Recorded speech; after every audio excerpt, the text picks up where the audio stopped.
yan, teka, ito ay habol natin. Nasa linya ng telepono si Attorney Cristina Conti, Assistant to Counsel ng International Criminal Court. Yan, sa Attorney Chrissy, good afternoon. Ano ba itong napabalita kasi? Ito ngang meron na raw warrant of arrest sa Senador Bato, no? De La Rosa. Hindi, tsaka ang tanong dyan, Attorney Chrissy. Andiyan na ba si Attorney Chrissy? Oo. Attorney Chrissy? Oo, ayan. Ano ba talaga? Na ba siya? Meron na ba o wala pa?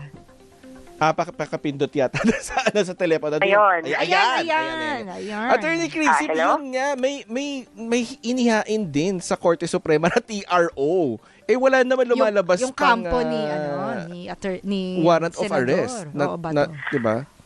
Oo, kaya ano ba talaga totoo doon? Paano to i-deal with ng Supreme Court? Kasi sabi nga ng Supreme Court lagi, kailangan meron kang issue, justiciable yung controversy. Hindi pwedeng, baka meron, anong gagawin? So, bihira ang Supreme Court na parang gumagawa ng declaratory relief.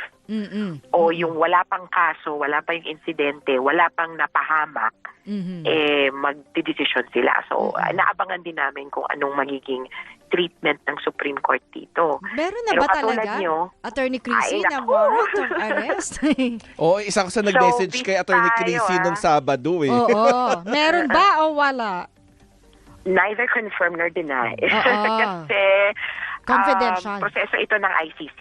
Proseso ito ng ICC at maski sila ay hindi makumpirma or ayaw kumpirmahin dahil technically the document is confidential, I would say.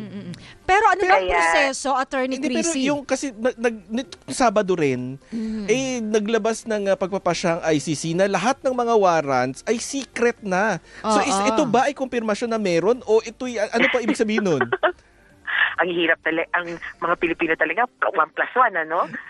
Posible na bahagi ito or may epekto ito doon sa warrant ni Bato kung sakasakali. Pero paglilinaw din naman ng ICC, matagal na itong ginagawa. Yung secret pag nag-apply. Nag-standardize lang sila.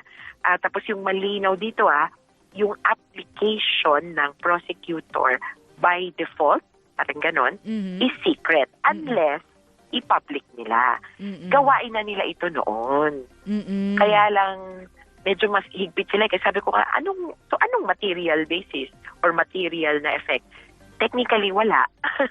Teka lang, ito, mabilis lang, Attorney Chrissy. Sige, sakaling may warrant of arrest, anong mangyayari? Anong proseso?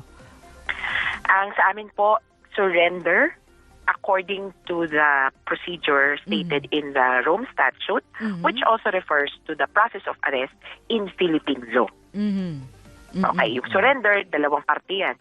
Yung mismong paghuli, and then pangalawa, may presentation before a local court, and then, the third portion is actual surrender or delivery to the ICC.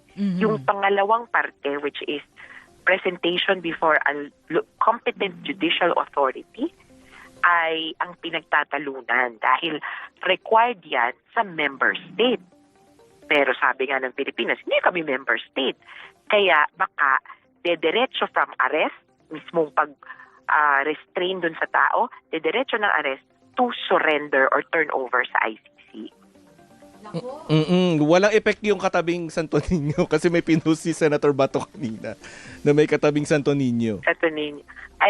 Maliban ko si Santo Niño ay tatayo at kumbaga pipigil sa mga kaganapan.